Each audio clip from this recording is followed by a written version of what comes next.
This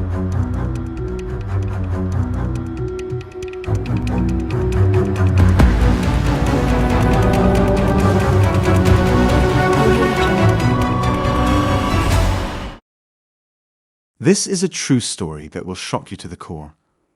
On the evening of April 22, 1974, 20-year-old Stanley Walker and 19-year-old Michelle Ensley, who were both employees of the Hi-Fi store, a home audio store in Ogden, Utah, were preparing to go home after completing their evening duties when several men entered the shop and began taking hostages. Stanley and Michelle were dragged to the basement while the rest of the assailants began to rob the store. Welcome to this channel. Today we are going to take a look at the Hi-Fi murders. But before we continue, make sure you like, share, and subscribe to get notified about our latest videos. And now, let's take a look at the bone-chilling take of the Hi-Fi murders. 6 men were responsible for robbing the Hi-Fi store.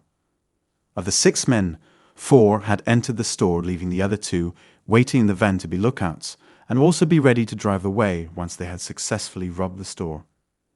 The 2 men who took Stanley and Michelle hostage were Dale Shelby Pierre and William Andrews. Pierre and Andrews took the 2 hostages to the basement where they bound and gagged them while the rest of their crew was upstairs robbing the store. Sadly, it is at this point that several other people unknowingly became victims of the Hi-Fi robbers. 16-year-old Courtney Naisbitt entered the store to thank Stanley and Michelle for letting him park his car in the store's parking lot as he ran an errand next door. Sadly, as soon as he entered the store, he was bound, gagged, and dragged down to the basement with the other victims. Later that evening, Orrin Walker, Stanley's father, became worried when his son had not returned home and he hadn't heard from him. Concerned, he got up and drove to the Hi-Fi store. Immediately he entered the store, he was also taken hostage, bound, gagged, and put in the basement with the other hostages. As it was getting late, Courtney's mother, Carol Peterson Naisbitt, also became concerned about the whereabouts of her son, after she did not hear from him all evening. So she also drove to the store and went in where sadly she got taken as a hostage and tied up in the basement. This brought the total number of hostages at the store to 5. While the hostages were bound, gagged, and terrified, Pierre sent Andrews to get something from the van. Andrews returned with a bottle in a brown paper bag. Pierre got a cup and began pouring Drano, a drain cleanser, into the cup. He then ordered Orrin to distribute the liquid to the other hostages. Orrin refused. Orrin was then bound, gagged, and left face down on the basement floor. What these men did next can only be described as truly evil. Propping the other hostages into sitting positions, they would force them to drink the drain cleaner, telling them it was vodka, laced with sleeping pills, making it seem like they wanted to keep them unconscious while they robbed the store. Drinking this liquid immediately caused painful blisters on lips of the victims, burned their tongue and throats, and it even peeled off some of the flesh around their mouths. Sadly, these men were only getting started. As the victims screamed in pain from the blisters and burns they got as a result of drinking the drain cleaner, Pierre and Andrews would take duct tape and try to use it to seal the mouth of the hostages, not only to silence their screams, but to ensure that they could not spit out the drain cleaner, burning and damaging them on the inside. The duct tape could not stick, however, as a result of the oozing blisters and peeling skin the hostages had around their mouth. Orrin was the last person to receive the cup of Drano, but after witnessing what had happened to the other victims, he cleverly let the liquid pour out of his mouth without being noticed and then faked the convulsions and screams to make it seem like he was just as affected as the other hostages. Pierre became really angry that it was taking too long for the victims to die. The victims were also quite loud as they were in serious pain and everything seemed messy.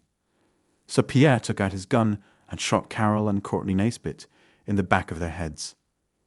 He then took a shot at Orrin, but missed, so instead he turned the gun to his son Stanley and fatally shot him in front of his father. In a fit of rage, Pierre again shot at Orrin, this time grazing the back of his head. Pierre then took Michelle Ainsley away from the rest of the hostages to a far corner of the basement, where he forced her at gunpoint to remove all her clothes. He then told Andrews to leave for 30 minutes. Pierre would repeatedly rape Michelle for those 30 minutes.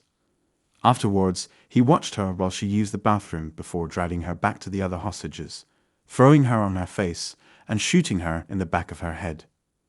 According to Orrin Walker, Michelle's last words were, "I'm too young to die." When they noticed that Orrin was still alive, Pierre got on top of him, wrapped a wire around his throat, and tried to strangle him. When this failed, these evil men inserted a ballpoint pen into Orrin's ear. Pierre then stomped on the pen until it punctured Orrin's eardrum, broke inside his ear, and exited his throat. Pierre and Andrews, leaving Orrin for dead, went back upstairs and finished loading the van. The extent of the violence committed at what could have been just a robbery shows just how depraved Pierre and Andrews were. About 3 hours after the robbery, Orrin's wife and older son would come to the store looking for them. Immediately they arrived at the store, they could see that something was wrong. Mrs. Walker immediately called the Ogden police, while Orrin's son broke down the back door as he had heard voices coming from the basement. Sadly, when they got to the basement, Stanley Walker and Michelle Ansley had already died. Although Courtney Naisbitt was not expected to live, he was still alive when the police and paramedics arrived at the scene of this horrible crime.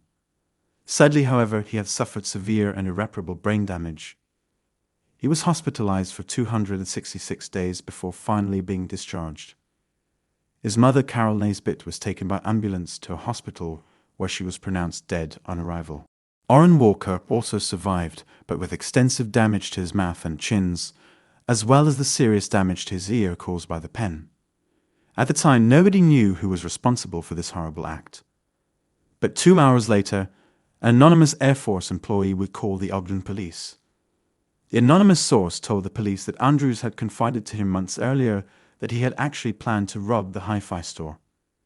He also said that Andrews had threatened to kill anyone who got in his way. Hours later, 2 teenage boys who had been dumpster diving came across the wallets and purses of the victims. They immediately contacted the police, who rushed to the scene. The detective at the scene suspected that the killers might be in the crowd, and so cleverly decided to make a show of collecting the evidence. He would speak dramatically and wave each piece of evidence with tongs as he removed it from the dumpster. He noticed that most of the employees from the Air Force stood and watched silently, probably from the shock of the entire situation, except for 2 people who paced through the crowd speaking loudly and making frantic gestures with their hands. These 2 people were later identified as Andrew and Pierre, and another man named Roberts. They were quickly taken into police custody. A search of their barracks turned up several flyers for the hi-fi shop, a rental contract for a storage unit which contained the stolen items, and a half-empty bottle of Drano. All 3 men were charged with first-degree murder and aggravated robbery. During their trial, it was revealed through an anonymous tip the police had gotten a day after the murders that Pierre and Andrews had robbed the hi-fi store with the intention of killing anyone they came across. The anonymous source claimed that he saw the men watching the film Magnum Force while discussing about a future robbery.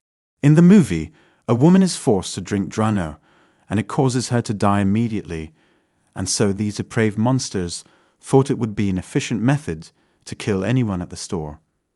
The police actually arrested one other man who was in the getaway vehicle with Keith Roberts, but investigators were unable to get enough evidence to evict the 3 other men suspected of helping in the robbery.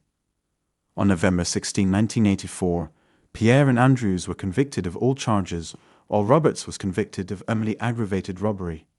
Pierre and Andrews were sentenced to death 5 days later, while Roberts was sentenced to 5 years to life and was paroled in 1987. Pierre was executed by lethal injection on August 28, 1987, and Andrews was executed on July 30, 1992, also by lethal injection. With the death of these men, justice for the victims of the hi-fi murders was finally served. Thanks for watching. Feel free to share your thoughts in the comments below. Also, please do not forget to like, share, and subscribe if you found this video enjoyable. See you in the next video.